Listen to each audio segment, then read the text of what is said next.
বিসমিল্লাহির রহমানির রহিম। ডাক দিলেন, এ রাখাল, এদিকে একটু আসো।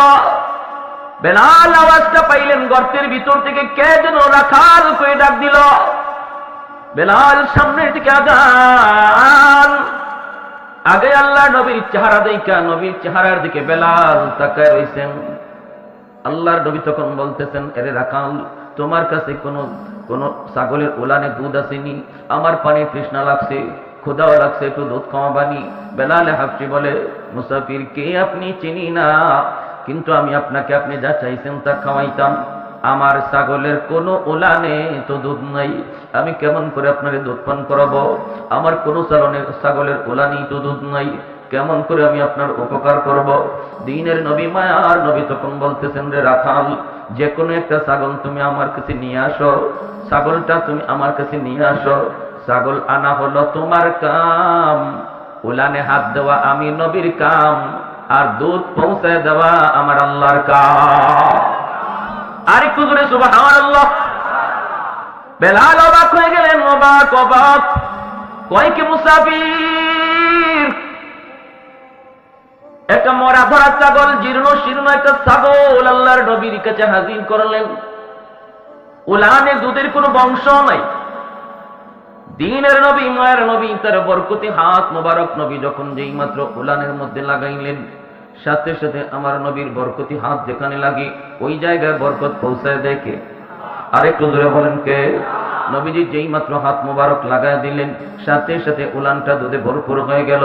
আল্লাহর নবী দুধ দহন করলেন, পাত্রে নিলেন, নবী নিজে খাইলেন, আবু বকর সিদ্দিক খাইলেন, বেলালকে নবী খাওয়াইলেন। বেলাল শুধু তাকায় তাকায় আমার মায়ার নবীর চেহারার দিকে তাকায়। জীবনে কত মানুষ দেখলাম, কিন্তু এত সুন্দর মানুষ আমি বেলাল জীবনে দেখি না। কে সেই মহামানব? কি তার পরিচয়?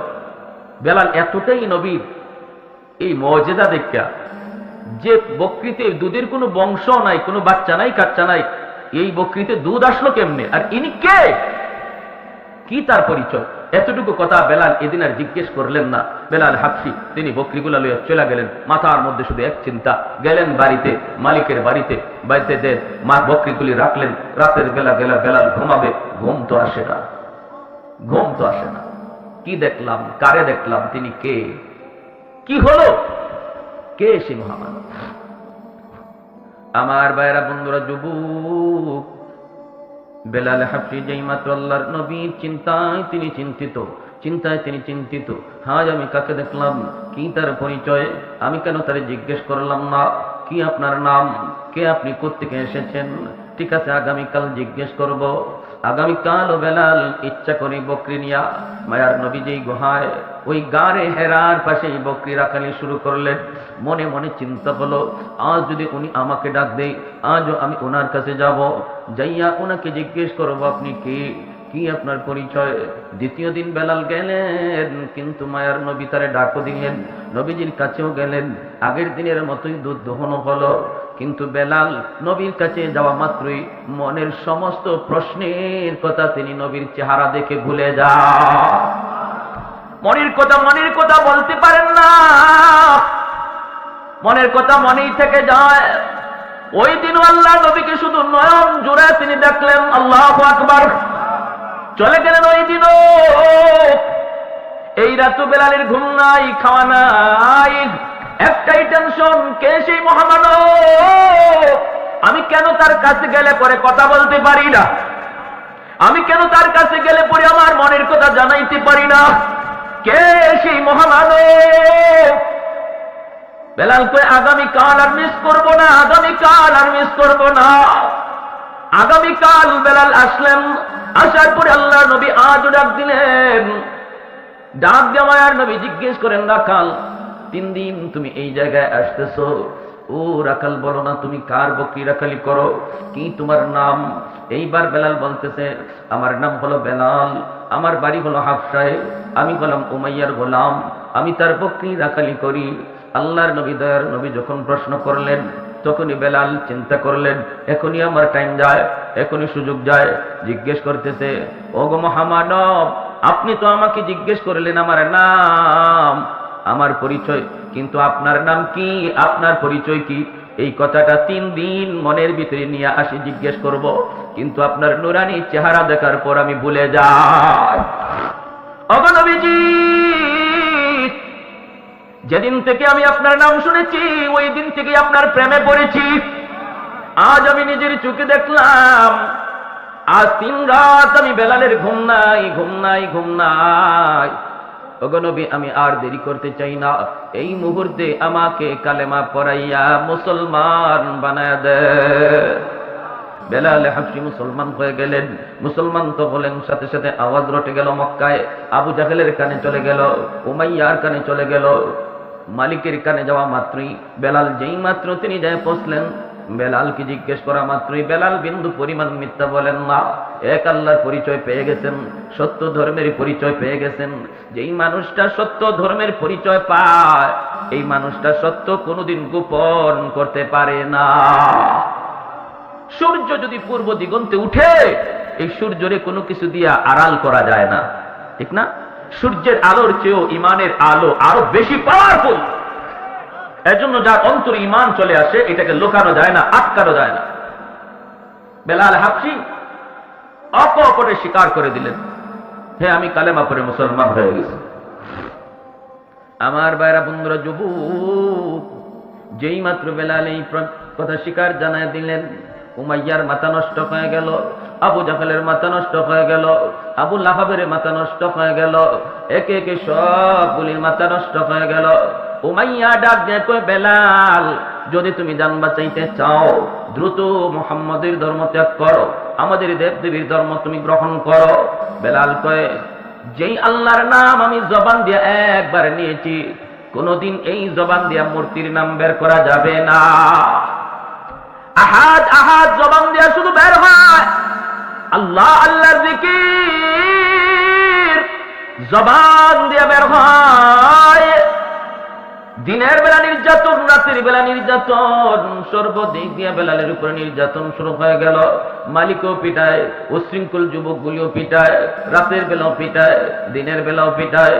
উত্তপ্ত গরমের ভিতরে চিৎ করে শুয়াইয়া বুকের উপরে বিশাল বড় পাথর চাপা দিয়া রাখে, বিশাল বড় পাথর।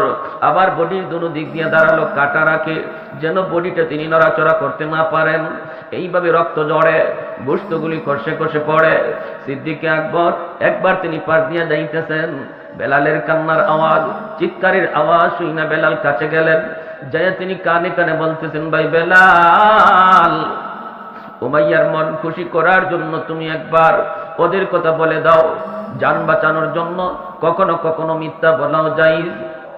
বেলাল হাবশী রাদিয়াল্লাহু তাআলা আনহু সিদ্দিক আকবর বলে, বেলাল, একবার ওদেরকে খুশি করার জন্য আহাদ আহাদ শব্দটা তুমি মুখ দিয়ে আর বলবা না রে বেলাল, ওদেরকে খুশি করার জন্য তুমি একবার ওদের দেবতার নাম বলে ফেলো।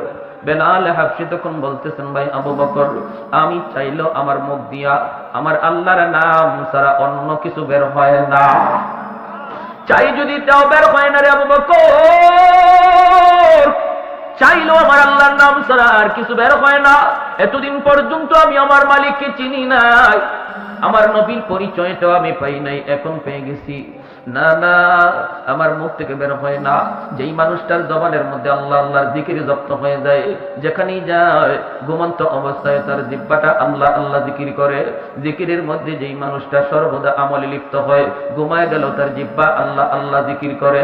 এজন্যই তো মুহাম্মদুল্লাহ হাফিজ রাহিমাহুল্লাহ বাথরুমের ভিতরে ঢুকছেন, বাথরুমের ভিতরে বাথরুম হাজত শেষ কইরা আল্লাহ ওলি যখন বাথরুম থেকে বের হয়েছেন, খাদেম তাকায় দেখে আল্লাহর ওলির মুখ দিয়ে রক্ত ঝরে। খাদেম জিজ্ঞেস করতেছে, আল্লাহর ওলি, আপনার জবান দিয়ে কেন রক্ত বের হইতেছি? মুহাম্মদুল্লাহ হাফিজ তখন হাত লাগায় দেখেন ঠিকই রক্ত বের হয়। ডাক দিয়ে বলেন, বাবারে রক্ত কেমনে আসতেছি? খাদেম কই, হুজুর আমিও তো বলতেছি, আপনি কি বাথরুমের ভিতরে পড়ে গেলেন নাকি? এমনি মুহাম্মদুল্লাহ হাফিজ কয়, না রে বাবা, আমি পড়ে যাই নাই, বাথরুমের ভিতরে যাওয়ার পরেও দেখি আমার জিহ্বা আল্লাহ আল্লাহ জিকির করে। আমি আমার জিহ্বারে বারবার বলতেছিলাম, জিহ্বারে এখানে আল্লাহ আল্লাহ জিকির করার জায়গা না, এটা নাপাক জায়গা, এটা বাথরুম, এখানে আল্লাহ আল্লাহ জিকির করা যায় না। জিহ্বারে আমি বুঝাইতে চেষ্টা করি, আমার জিহ্বা বুঝ মানে না, এরপরও জিহ্বা লাফায় লাফায় আল্লাহ আল্লাহ জিকির করে। এজন্য আমি দাঁত দিয়া জিহ্বারে কামড় দিয়া ধরছি, দাঁত দিয়া জিহ্বারে কামড় দিয়া ধরছি, জিহ্বা কেটে গেছে, রক্ত বের হয়েছে। এজন্যই বেলালে হাফসি বলে, ভাই আবু বকর আমি চেষ্টা করলেও পারি না, পারি না, পারি না, আমার আল্লাহর নাম আমি মুখ থেকে ছাড়তে পারি না। আবু বকর সিদ্দিক চলে গেলেন মায়ের নবীর কাছে, যায় তিনি বলতেছেন, ইয়া রাসূলুল্লাহ, ওগো নবীজি, বেলালকে বেঈমানরা মেরে ফেলবে, উমাইয়া মেরে ফেলবে, হিংস্র যুবকগুলি বেলালকে মেরে ফেলবে। নবী গো আপনি আমাকে অনুমতি দেন, আমি উমাইয়ার কাছ থেকে বেলালকে কিনে নিয়ে আসব। আল্লাহর নবী তখন বলেন, আবু বকর বেলালকে তুমি যেই পয়সা দিয়ে কিনবা, এই পয়সার মধ্যে আমি নবীরও কিছু পয়সা নিয়ে যাও, যেন কিয়ামতের ময়দানে আমি আমার আল্লাহর সামনে বলতে পারি, মাবুদ তোমার বেলালকে কিনার মধ্যে শুধু আবু বকরের টাকা ছিল না, আমি নবীরও কিছু পয়সা ছিল। এরে আবু বকর জানো না, জানো না আমার বেলালের দাম আমার আল্লাহর কাছে কি পরিমাণ। এত দামি হয়ে গেলেন বেলাল, এত দামি হয়ে গেলেন ঈমান আমলের কারণে। আর আবু জাহেলের ঈমান না থাকার কারণে দামি মানুষটা এত নিকৃষ্ট হয়ে গেল, আর কম দামি মানুষটা ঈমান আমলের কারণে এত দামি হয়ে গেল। আমার নবী মদিনার মসজিদের ইমাম, নবীর পিছনে ইকামত দেয় বেলাল হাবশি, আল্লাহু আকবার। মদিনার আমার নবী দয়ার নবীর পার্সোনাল সেক্রেটারি হয়ে গেলেন বেলাল, মায়ার নবীর পিএস হয়ে গেলেন বেলাল। এমন পিএস হলেন, আমার নবীর সাথে যেই সাক্ষাৎ করতে হতো বেলালের পারমিশন লাগতো। এমনকি আবু বকর সিদ্দিক যদি নবীর সাথে দেখা করতে হতো তবু বেলালের পারমিশন লাগতো। হযরত ওমর ফারুক যদি আমার মায়ার নবীর সাথে একান্তে দেখা করতে হতো বেলালের পারমিশন লাগতো। আল্লাহু আকবার, আর একটু জোরে কন্যা আল্লাহু আকবার। এত দামি আল্লাহ তারে বানায় দিচ্ছেন, এত দামি।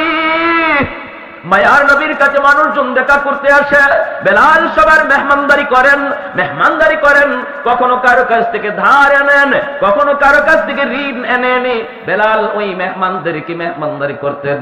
এইভাবে মেহমানদারি করতে করতে একবার এক ইহুদির কাছে বেলালের অনেক টাকা, বেলাল অনেক টাকা ঋণী হয়ে গেলেন। একদিন বেলাল মসজিদে নববীতে আজান দিবেন, সাথে সাথে ইহুদি কয়, বেলাল আজান পরে দাও, আগে আমার ঋণ তুমি পরিশোধ করো। বেলাল বলেন, ভাই একটু সুযোগ দাও। কই কোনো সুযোগ নাই, আজ রাতেই সুযোগ আছে, তাড়াতাড়ি করে তুমি আমার ঋণ পরিশোধ করো। বেলাল বলেন, আজ রাতে তো পারবো না, আমাকে 3টা দিন সময় দাও। বেলাল 3 দিন সময় তার কাছ থেকে চায় নিলেন, কিন্তু 3 দিনের ভিতরে তিনি ঋণ শোধ করবেন কেমন করে। আল্লাহর নবীর কাছে বেলাল যায় কান্দে, নবী গো, ইহুদি আমার কাছে অনেক ঋণ পায়, এই ঋণটা আমি আনছি আপনার মেহমানদারি করানোর জন্য। এখন তো সে আমাকে আজান দিতে দেয় না, আজানের আগে আমার রাস্তা আটকায় দেয়। আল্লাহর নবী রহমতের নবী বলেন, বেলাল কেমন করে তোমাকে সাহায্য করব, আমি নবীর কাছেও তো এমন নাই তোমাকে সাহায্য করার মতো। বেলাল তখন বলেন, নবী গো, তাহলে অনুমতি দেন, আমি মদিনার বাহিরে কোথাও চলে যাব, যাইয়া আমি কাজ করব, দিন মজুরির কাজ করব, যা পাই তাই কাজ করব, কাজকর্ম কইরা আমি তার ঋণটা পরিশোধ করার চেষ্টা করব। আল্লাহর নবী, মায়ার নবী, দয়ার নবী তিনি অনুমতি দিয়ে দিলেন। বেলাল রাতের বেলা তিনি কাপড় চোপড় গোছাইতেছেন, ফজরের পরেই বেলাল চলে যাবেন অন্য কোথাও, মদিনার বাহিরে তিনি কাজকর্ম করতে যাবেন। এইদিকে আমার মায়ার নবীর চোখেও ঘুম নাই, আমার মায়ার বেলাল আজ রাত পরেই আমার কাছ থেকে চলে যাবি, বেলালেরও চোখে ঘুম নাই, আমার নবীকে কাল থেকে আমি আর দেখতে পাবো না। সারা রাত বেলালের চোখের পানি ঝরে, আর তিনি কান্দে। ওই অবস্থায় আমার ভাইরা বন্ধুরা, আল্লাহর নবীর কাছে ফজরের আগে 40টা উট বুঝাই করা মাল আল্লাহর পক্ষ থেকে চলে এসেছে। আল্লাহর নবী রহমতের নবী এক সাহাবীকে বলেন, সাহাবী দ্রুত যাও, যায় বেলালকে খবর দাও, বেলালের ঋণ পরিশোধ করতেছেন আল্লাহ নিজে। আর একটু জোরে কন্যা সুবহানাল্লাহ। ফজরের আগে সাহাবী যায় বেলালের ঘরে আওয়াজ দিলেন, বেলাল তোমার ঋণ পরিশোধ করার জিম্মাদারি আল্লাহ নিজে নিয়ে নিছে। মায়ার নবী তোমার মসজিদে নববীতে ডাকে রে বেলাল। বেলাল মসজিদে নববীতে দৌড়ে আইসে দেখেন 40টা উট বুঝাই করা মাল। মায়ার নবী দয়ার নবী বলেন, বেলাল মদিনা থেকে তোমার চলে যাওয়াটা আমার আল্লাহ পছন্দ করে নাই, আমি নবীও মেনে নিতে পারি নাই। তোমার দিলের হালত আর আমি নবীর দিলের হালত আমার আল্লাহ দেখছেন। আল্লাহ পাক রব্বুল আলামিন তোমার ঋণের জিম্মাদারি নিয়ে নিছে। যাও, যতগুলি টাকা ওই ইহুদি পাইব, আরো যারা পাইব ঋণগুলো পরিশোধ করো, বাকি মাল গরিবদের ভিতরে বন্টন করে দাও। এ ভাই, এজন্য বলতেছিলাম, দেখেন আল্লাহ পাক রব্বুল আলামিনের কাছে কত দামি হয়ে গেলেন কালো বেলাল। সাহাবায়ে কেরাম বলে, নবী গো, বেলালের আযানে একটু সমস্যা। কি সমস্যা? কই আশহাদু বলতে পারে না, জিহ্বার মধ্যে সমস্যা। কখন জিহ্বার সমস্যা তৈরি হয়েছে? উমাইয়া হযরত বেলাল রাদিয়াল্লাহু তাআলা আনহুর জিহ্বাটারে টান দিয়ে বের কইরা এই জিহ্বার মধ্যে পেরেক ঢুকায় দিছিল। জিহ্বার মধ্যে পেরেক ঢুকায় দিছিল, যেই জিহ্বায় আল্লাহ আল্লাহ জিকির কয়, এই জিহ্বা আমি রাখবো না কয়ে পেরেক ঢুকায় দিছিল। এজন্য হযরত বেলালের মুখে একটু সমস্যা হইতো, আশহাদু বলতে পারতেন না, বলতেন আশহাদু, শিন উচ্চারণ করতে পারতেন না, শিনটা ভালো করে উচ্চারণ হতো না। সাহাবায়ে কেরাম কয়, ইয়া রাসূলুল্লাহ, ওগো নবীজি, ভালো করে একজন মুয়াজ্জিন নিযুক্ত করে ফেলেন। নবী সাহাবায়ে কেরামের পরামর্শ নিয়ে অন্য একজন সাহাবীকে মুয়াজ্জিন নিযুক্ত করে দিলেন। এশার নামাজের পরই নবী বলেন, বেলাল, ফজর থেকে আর আযান দেওয়া লাগবে না। এই কথা শুনতেই যেন বেলাল হাফসির মাথায় আসমান ভেঙে পড়ল। এশার নামাজ পড়ে সবাই যার যার ঘরে চলে যায়, কিন্তু মসজিদে নববী থেকে গেলেন না শুধু একজন, তিনি আর কেউ নন, তিনি হলেন বেলাল হাফসি। মসজিদে নববীর কোনায় খাম্বার কিনারায় বইসা বইসা চোখের পানি ধরে আল্লাহর কাছে কান্দে আর কয়, মালিক, ও মালিক, তোমার হাবিব আমার মুয়াজ্জিনের চাকরি থেকে বাতিল করে দিছি। ও মালিক, আমি তোমার হাইকোর্টে আমি আবেদন করলাম, আপিল করলাম হাইকোর্টে, নিম্ন আদালতে আমার চাকরি বাতিল, উচ্চ আদালতে আমি আপিল করলাম। মাওলা, এই শিন উচ্চারণ করতে পারি না কেন? আল্লাহ, তোমার নাম নেওয়ার কারণে আমার জিহ্বায় পেরেক মারছি, এজন্য আমি শিন উচ্চারণ নিতে পারি না। এটা তো আমার কোনো দোষ না। আল্লাহ, হয় তুমি আমার জিহ্বা ভালো করে দাও, নতুবা আযান বদলায়া দাও। আল্লাহু আকবার। হয় মালিক, আমার জিহ্বা তুমি ভালো করে দাও, নতুবা আমি যেভাবে বলি এইভাবে আযান বানায় দাও। আল্লাহু আকবার, আল্লাহু আকবার। কত বড় আবদার আল্লাহর দরবারে। আল্লাহ পাক রব্বুল আলামিন তার হাবিবকে জানিয়ে দিয়েছেন, বন্ধু, আযানও বদলিবে না, আমার বেলালের জিহ্বা যেভাবে আছে এইভাবেই থাকবে, জিহ্বাও ভালো হবে না। আমি আল্লাহর নাম নেওয়ার কারণে জিহ্বায় যে ক্ষত, এই ক্ষত আমি আল্লাহ বেলালের হাসরের মাঠে দেখতে চাই। হাসরের মাঠে বেলাল আমাকে ওই জিহ্বা দেখাবে, যেমন অবস্থায় আছে এই অবস্থায় থাকবে, আযান বদলিবে না। ভাইরা বন্ধুরা, ফজরের আযান দিলেন অন্য একজন মুয়াজ্জিন। আযান তো হয়ে গেল, নামাজের টাইম হয়ে গেল। আমার নবী, মায়ের নবী, তিনি বের হয়েছেন হুজরা থেকে নামাজ পড়াবেন মসজিদে নববীতে। সাহাবায়ে কেরাম সবাই অপেক্ষায়, মায়ের নবী হুজরা থেকে বের হয়েছেন নামাজ পড়াবেন, কিন্তু সূর্য তো উঠে না, রাত তো পোহায় না। ফজরের নামাজটা পড়তে হয়, একটু রাত যখন শেষ হয়ে যায়, সুবহে সাদিকের পরে ফজর যখন শুরু হয়, একটু আকাশটা ফর্সা হওয়া শুরু করে, তখন সুন্নাত ফজরের নামাজ পড়া সুন্নাত। আমার নবী ওই সময়টার অপেক্ষা করেন, একটু আকাশটা ফর্সা হবে। কিন্তু না না, অন্যদিন যেই টাইমে আকাশ ফর্সা হয়ে যেত, আজ ওই টাইমে আকাশ ফর্সা হইতেছে না, অন্ধকার শুধু আরো বাড়তেছে, অন্ধকার শুধু বাড়তেছে। সাহাবায়ে কেরামের ভিতরে অস্থিরতা, আল্লাহর নবীর ভিতরে অস্থিরতা। কই সকাল তো হয় না, আকাশ তো ফর্সা হয় না। আল্লাহর কাছে নবী জানতে চাইলেন, মালিক, ও মালিক, কিয়ামত কি তুমি গোটায় দিবা নাকি? আল্লাহ, কিয়ামত কি হয়ে যাবে নাকি বুঝতেছি না গো আল্লাহ, নাকি আমরা কোন আযাবের সম্মুখীন? আল্লাহ বলে, বন্ধু, কি হয়েছে? ওই মালিক, কেন এখনো সকাল হয় না, ফর্সা হয় না? ফজরের নামাজ তো পড়বো, কিন্তু এত অন্ধকারে কেমন করে নামাজ পড়ি? আল্লাহ, ফজরে আযান বুঝি হয়, এখনো বুঝি ফজরের টাইম হয় নাই, ফর্সা হয় নাই। জিবরাইল আমিন দ্রুত নেমে এসে মায়ার নবীকে জানায় দিলেন, নবী গো, কেমন করে সকাল হবে গো নবী? মদিনার মসজিদে ফজরের আযান তো এখনো হয় নাই। আল্লাহ নবী বলে, ভাই জিবরাইল, অন্য দিনের চেয়ে আযান তো আরো সুন্দর আযান হয়েছে, শুদ্ধ করে আযান হয়েছে, শুদ্ধ করে আযান।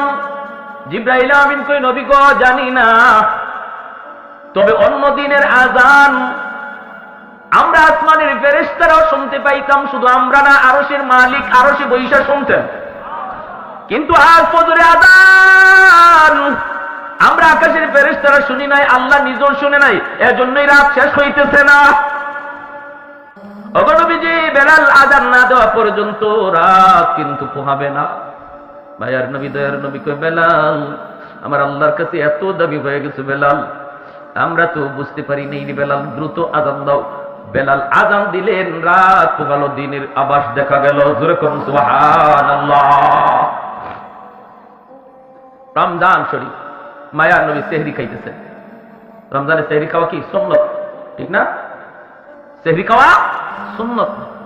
একটা খেজুর হইল একটা সেহরি খাবেন, সুন্নত আদায় হবে। তবে যদি কেউ সেহরি না খায় রোজা হবে না তা না। সেহরি যদি কেউ ঘুমের তালে খাইতে না পারে রোজা হবে। উনি যদি রোজা রাখতে চায় রোজা রাখতে হবে, রোজা রাখতে চায় না রোজা রাখতে হবে। সেহরি না খাইলেও রোজা রাখতে হবে, তবে সেহরি খাওয়াটা সুন্নত, বহুত বড় সুন্নত। এই সেহরির টাইমটা উম্মতে মুহাম্মদীর জন্য আল্লাহ পাক স্পেশাল একটা সুযোগ দিয়েছেন, যেটা আগের উম্মতের ছিল না, এমনকি ইসলামের শুরুতে ছিল না। মায়ার নবীর কাছে যখন রমজানের বিধান নাজিল হয়েছে তখন রোজার সিস্টেম ছিল অন্যরকম। সিস্টেমটা কেমন ছিল? সিস্টেম ছিল সকাল থেকে নিয়ে সন্ধ্যা পর্যন্ত রোজা রাখবে, এরপরে ইফতার করার পরে যদি কেউ ঘুমায়া পড়ে তাহলে আর খাওয়ার সুযোগ নাই। ঘুম থেকে উঠিয়া রাত যদি থাকেও রাতে আর খাওয়ার সুযোগ নেই। ঘুমায় গেলেই তার ঘুম থেকে রোজা শুরু। এখন রাত 12টার সময় সে ঘুমাক, রাত 12টা থেকে তার রোজা শুরু হয়ে গেছে। একদম পরের দিন সেই ইফতার পর্যন্ত, মাগরিব পর্যন্ত রোজা রাখতে হবে। এটা ছিল ইসলামের প্রথম জমানার রোজার বিধান। এতে করে নবীর একজন সাহাবী হযরত কায়েস রাদিয়াল্লাহু তাআলা আনহু, পবিত্র কোরআনের সূরাতুল বাকারার মধ্যে আল্লাহ পাক এই আয়াত নাযিল করেছেন নবীর এই সাহাবীর ব্যাপারে। হযরত কায়েস রাদিয়াল্লাহু তাআলা আনহু ইনি একজন দিনমজুর ছিলেন, একজন কৃষক ছিলেন। সারা দিন জমিতে সে মরুভূমিতে কামকাজ করেন, রোজা রাখা কামকাজ করছেন। ইফতারের সময় আসছেন, আয়েশা তিনি বিবিরে বলতেছেন, বিবি গো সারাদিন কাম করছি, খুব ক্লান্ত, কিছু আছে ইফতারি কিছু আছে? ইনি বলে, আমি আপনার কাছে আনতেছি, ইফতারি রেডি নাই, রেডি করে আনতেছি, আপনি একটু ধৈর্য ধরেন। কইতেই সারাদিনে ক্লান্ত মানুষ তো একটু খালি হেলান দিছেন, আর হেলান দিতেই ঘুম চলে আসছে। বলুন তো দেখি, ঘুমাইলে পরে আর খাওয়ার সুযোগ আছে? কথাটা বুঝছেন তো? উনি ঘুমায় গেছে। বিবি সাহেব আসছে, আইসেই যখন দেখে বিবি স্বামী ঘুমায় গেছে, ইন্না লিল্লাহি ওয়া ইন্না ইলাইহি রাজিউন, তখন উনি ঘুম থেকে লাফ দিয়ে উঠছে। দুজন হাত পা চাইরা একদম অসহায় হয়ে দাঁড়ায় দিয়েছে। বিবি সাহেব কাঁদতেছে, স্বামী গো এখন তুমি কেমনে রোজা রাখবা? রোজা তো রাখবাই, তুই রোজা রাখতে গেলে এখন অবস্থাটা কি হবে? সারাদিন গেছে তুমি কিছু খাও নাই, এখন ইফতার করবা, একটু দেরি হইতে তুমি ঘুমায় গেলা, ঘুমাইছো তো এখন আর তোমার খাওয়ার সুযোগ নেই, এখন কেমনে কি করবা? ইনি না খাইয়া এই রাত থেকেই রোজা রাখা শুরু হয়েছে। সারাদিন ক্ষুধার্ত তৃষ্ণার্ত, আবার সারা রাত গেল না খাওয়ায়। পরের দিনও রোজা শুরু হয়ে গেছে। পরের দিন রোজা শুরু হয়েছে, যখন দুপুর হয়ে গেছে তখনই উনি ওনার মাঠেই যেখানে কাজ করতে বেহুশ হয়ে পড়ে গেছেন। বিবি সাহেব আল্লাহ নবীর কাছে গিয়ে বলতে, ইয়া রাসূলুল্লাহ আমার স্বামীর এই অবস্থা। আল্লাহর নবী, রহমতের নবী আল্লাহর কাছে আবদার করলেন, মালিক আমার উম্মতের জন্য বিধানটা কঠিন হয়ে গেছে, আল্লাহ একটু আসান করো। সাথে সাথে আল্লাহ পাক জিবরাইল আমিন মারফতে কোরআনের আয়াত নাজিল করে ওই সাহাবীর দিকে লক্ষ্য করে আল্লাহ জানিয়ে দিলেন, বন্ধু আজ থেকে তোমার উম্মতের বিধান আমি আসান করে দিলাম। ঘুমাইলে আর রোজা শুরু হয়ে যাবে এমন না, সারা রাত সেহরি পর্যন্ত সে খাইতে পারবে। এখন ঘুমাক আর উঠো, খাওয়ার টাইম সারা রাত। তাহলে নবীজির সাহাবীরাও উম্মতের জন্য রহমত, ঠিক না? একজন সাহাবীর কারণে আমরা রোজার বিধানটা আসান পাইছি, আর নাইলে কিন্তু আমাদেরও এইরকমই হইতো। ঘুমাইলে আর খাওয়া যাইত না, খালি একটু ঘুমাইবেন শেষ, আর খাওয়ার সুযোগ নাই, রোজা শুরু হয়ে যেত। এই সাহাবীর ঘটনার পরে রোজার বিধানটা আল্লাহ আমাদের জন্য সহজ করে বলেন, সকাল থেকে নিয়ে মাগরিব পর্যন্ত, ইফতার পর্যন্ত তোমরা রোজা রাখবা, খাইবা না, পানি পান করবা না। আর ইফতারের পর থেকে নিয়ে সেহরি পর্যন্ত সারা রাত তোমরা যখন মন চায় যা খাও, তোমাদের জন্য সেই সুযোগ করে দেওয়া হয়েছে। আল্লাহ নবী সেহরি খাইতে বসছেন, বেলাল হাবশী আযান দিবেন, ফজরের আযান। মুয়াজ্জিন সাহেবরা আযান দেওয়ার আগে ইমাম সাহেবের একটু খবর নেয়। তো বেলাল হাবশী রাদিয়াল্লাহু তাআলা আনহু তিনিও ফজরে আযান দিয়ে দিবেন, সেহরির টাইম শেষ হয়ে গেল। তিনি তো চিন্তা করতেছেন, আমার নবী এখনো কি তিনি খানা খান নাকি খানা থেকে সেরে ফেলছেন, একটু যায় দেখে আসি। বেলাল চলে আসলেন আল্লাহর নবীর কামরায়, আইসা দেখেন মায়ার নবী এখনো খানা খাইতেছেন, আর নবীর সাথে আরেকজন অপরিচিত মানুষ খানা খাইতেছে। আল্লাহর নবীকে খানা খাওয়া দেখেই বেলাল ডাক দিয়া বলতেছে, নবী গো সেহরির টাইম শেষ হয়ে গেছে গো নবী, আর খানা খাইয়েন না। আল্লাহর নবী দেখে বলতেছেন, বেলাল কি কইছ? বলে, নবী গো সেহরির টাইম শেষ। ঠিক আছে। বেলাল চলে গেছেন। বেলাল মনে মনে ভাবছেন, তাহলে তো নবী এখন খানা শেষ করে ফেলবেন। বেলাল চলে গেছেন। চলে যাওয়ার পর একটু পরে আযান দিবেন, আসছেন, কই দেখি কে নবী এখনো খানা খাওয়া শেষ করছেন নি। আয়া দেখেন নবী এখনো তিনি খানা খাইতেছেন। বেলাল ডাক দিয়া বলে, ইয়া রাসূলুল্লাহ সেহরির টাইম শেষ, খানা খায়েন না। নবী কয় ঠিক আছে। বেলাল আবার চলে গেলেন। যাই একটু পরে আযান দেওয়ার আগে ভাবতেছেন যে দেখি দেখি এখনো নবী খানা খাওয়া শেষ করছেননি। আয়েশা দেখেন মায়ার নবী এখনো খানা খাইতেছেন। এইবার হযরত বেলাল বলি, ইয়া রাসূলুল্লাহ, খোদার কসম, ওগো নবী সেহরির টাইম শেষ। যেই মাত্র বেলালকে খোদার কসম সেহরির টাইম শেষ, তখনই মায়ার নবী কয় কি তাড়াতাড়ি গোসল, সেহরির টাইম শেষ। বেলাল কসম খেয়ে ফেলছে, সেহরির টাইম শেষ। নবী যা ছিল সাথে সাথে হাত থেকে পালাই দিয়েছেন। দুজন অপরিচিত একজন মানুষ নবীর সাথে খানা খাইতে পারছেন। সেই অপরিচিত মানুষ আর কেউ নন, তিনি হলেন জিব্রাইলে আমিন, ফেরেশতাদের সরদার জিব্রাইলে আমিন। মায়ার নবীর সাথে সেহরি খাইতেছেন। ওই অবস্থায় দুজনে খানা বন্ধ করে দিলেন। এরপরে নবী ফজরের নামাজ পড়ালেন। নামাজ পড়ে নবী মিম্বরে বসলেন। বসেই নবী ডাক দিলেন, বেলাল কাছে আসো। কাছে আইনা বলেন, বেলাল, প্রথমবার যখন তুমি বলছো নবী গো সেহরির টাইম শেষ, কিন্তু জিব্রাইল আমারে বলতেছেন নবী গো সেহরির টাইম আরো আছে, খান। সুবহানাল্লাহ বিতেন না? তুমি বলছো সেহরির টাইম শেষ, জিব্রাইল আমারে কয় না আছে টাইম, খান। দ্বিতীয়বার যখন তুমি বলছো সেহরির টাইম শেষ, তখনও জিব্রাইল বলেন না গো নবী আরো আছে, খান। তৃতীয়বার তুমি যখন বলছো সেহরির টাইম শেষ, তখনও টাইম ছিল, কিন্তু যখনই তুমি কসম করে ফেলছো কসম খোদার সেহরির টাইম শেষ, তখন আল্লাহ পাক রব্বুল আলামিন জিব্রাইল, যদিও সেহরির টাইম শেষ ছিল, কিন্তু আমার বেলাল কসম খায় ফেলছি। আমার বেলালের দাম আমি আল্লাহর কাছে কি পরিমাণ জানো না? আমার বেলালের কসমের ইজ্জত রক্ষায় আমি আল্লাহ টাইম থাকলেও অফ করে দিলাম। আরে কুজরা কন্যা সুবহানাল্লাহ। ছিল টাইম, আরো ছিল, খাওয়ার সুযোগ ছিল, কিন্তু বেলালের কসমের ইজ্জত রক্ষায় আল্লাহ টাইমটারে অফ করে দিয়েছেন। যেরকম সুবহানাল্লাহ।